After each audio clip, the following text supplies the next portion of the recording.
Good evening. This is Father Tim. It is time to continue in our reading of First Kings, First Samuel. I take that back. First Samuel. Thank you for joining us as we begin our Sabbath prayers with our continuous reading of First Samuel. Let's start as we always do. Take a look at the big picture here, which, of course, remember, this always reminds us. First and Second Kings originally were one single book in the Hebrew Scriptures. We're in First Samuel, so let's zoom in on that. And specifically, we are tonight in chapter 12. So we're in this section here, the largest section, chapters 8 through 31. Samuel has anointed Saul. Saul is now king. Samuel has led the people to admit, profess that he did them no wrong. He did no injustice. He was just and right in his leadership. And nothing was done wrong. There were no errors, no offenses in his leadership.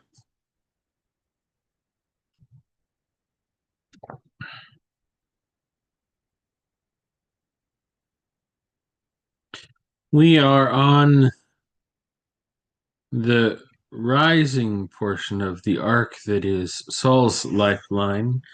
Keep in mind, we're not going to be there much longer because what we've read already has spoken of the fact that if the king and the people disobey God, God will not keep God's part of the covenant for the kingdom.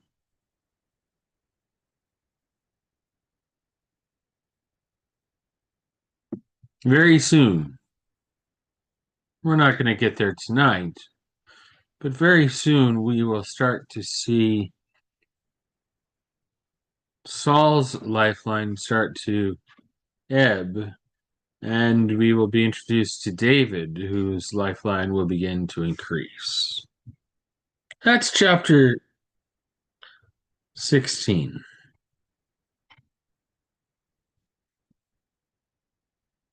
We're in chapter 12.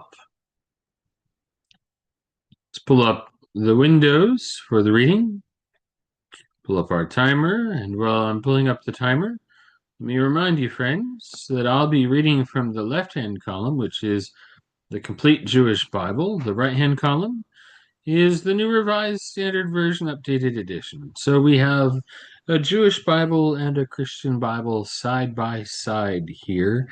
I will use the NRSV UE primarily to point to those moments, explain those moments where Jewish biblical language and Christian biblical language are distinctly different. Sometimes they're somewhat similar, like Shmuel, well, that's Samuel. Like Shaul, that's Saul.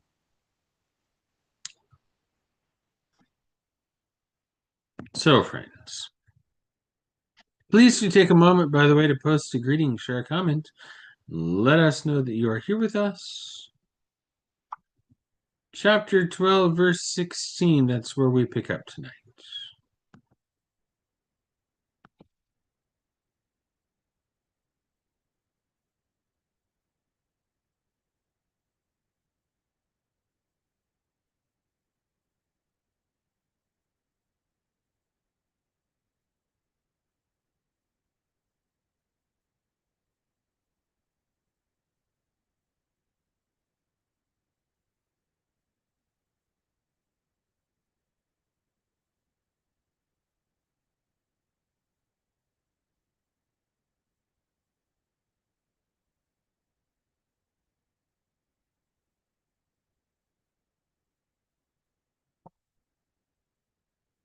Let's read.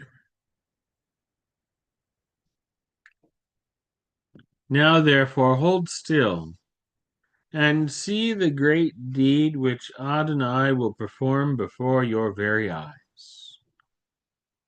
Now is wheat harvest time, isn't it? I am going to call on Adonai to send thunder and rain. Then you will understand and see how wicked, from Adonai's viewpoint, is the thing you have done in asking for a king. Shmuel called to Adonai, and Adonai sent thunder and rain that day. Then all the people became very much afraid of Adonai and Shmuel. All the people said to Shmuel, "Pray to Adonai your God for your servants, so that we won't die, because to all our other sins, now we've added this evil as well, asking for a king over us." Shmuel answered the people, "Don't be afraid. You have indeed done all this evil. Yet now, just don't turn away from following Adonai, but serve Adonai with all your heart. Don't turn aside. Don't turn to the side, because then you would go after useless things that can neither help nor rescue. They are so futile. For the sake of his great reputation, Adonai will not abandon his people, because it has pleased Adonai to make you a people for himself. As for me, far be it from me to sin against Adonai by ceasing to pray for you. Rather, I will continue instructing you in the good and right way. Only fear Adonai and serve him faithfully with all your heart, for think what great things he has done for you. However, if you insist on doing wicked things, you will be swept away, both you and your king.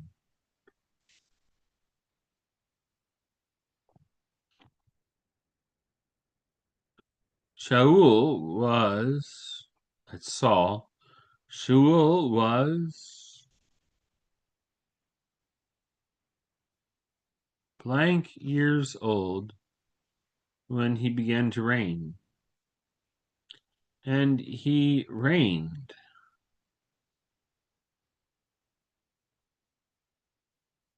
Shaul was blank years old when he began his reign, and he had ruled Israel for 2 years. When he chose 3,000 of Israel's men.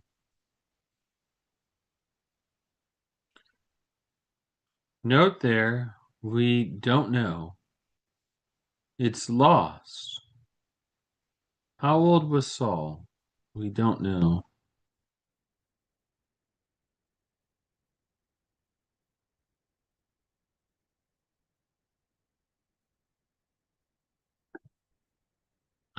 "2,000 of them were with Shaul in Michmash, Michmash, and in the hills of Bethel.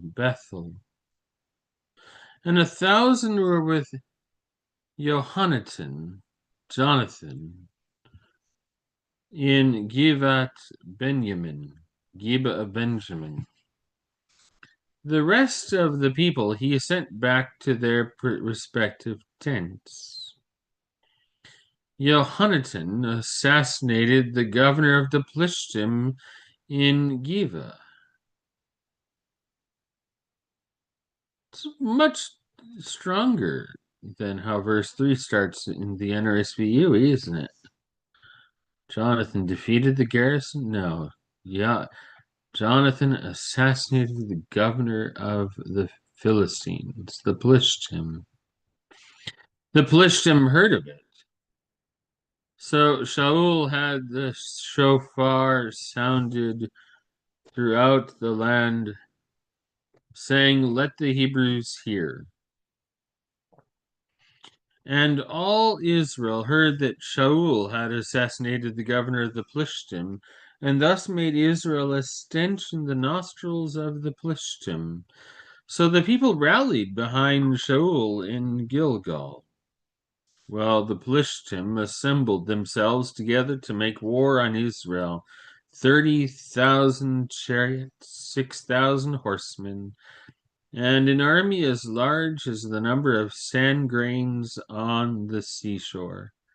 They came up and pitched camp at Michmas, east of Bethaven. The men of Israel saw that their options were limited, and that the people felt so hard pressed that they were hiding themselves in caves, thickets, crevices, watchtowers, and cisterns, while some of the Hebrews crossed the Yarden, the Jordan, to the territory of Gad and Gilead.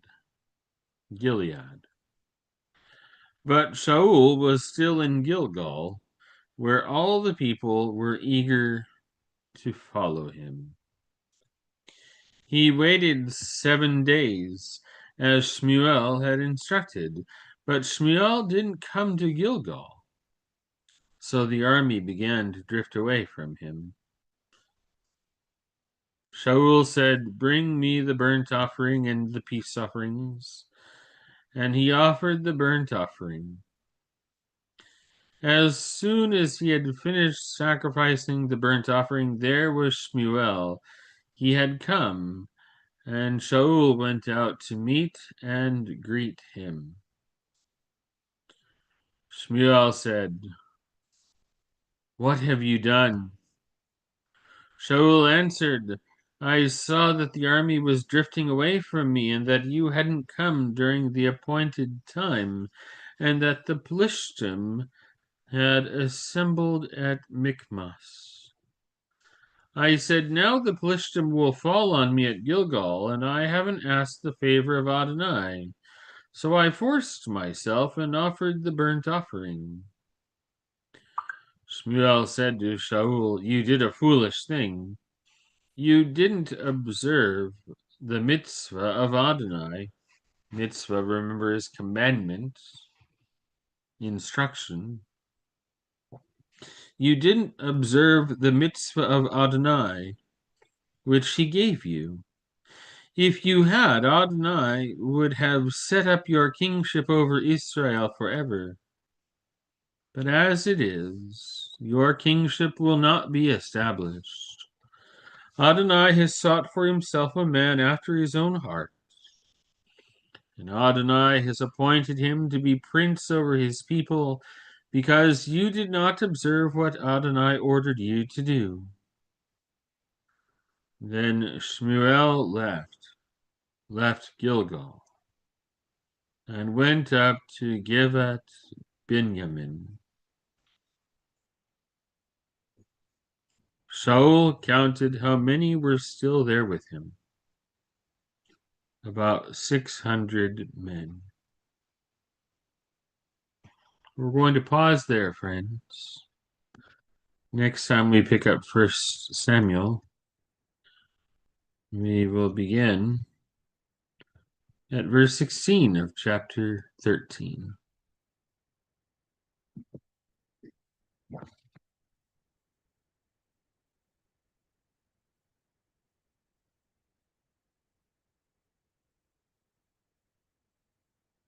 Good evening, Linda. Good evening, Anthony. Good evening, Mom. Good evening, Cheryl. Thank you, friends. In a few moments, in a separate live, we pray evening prayers.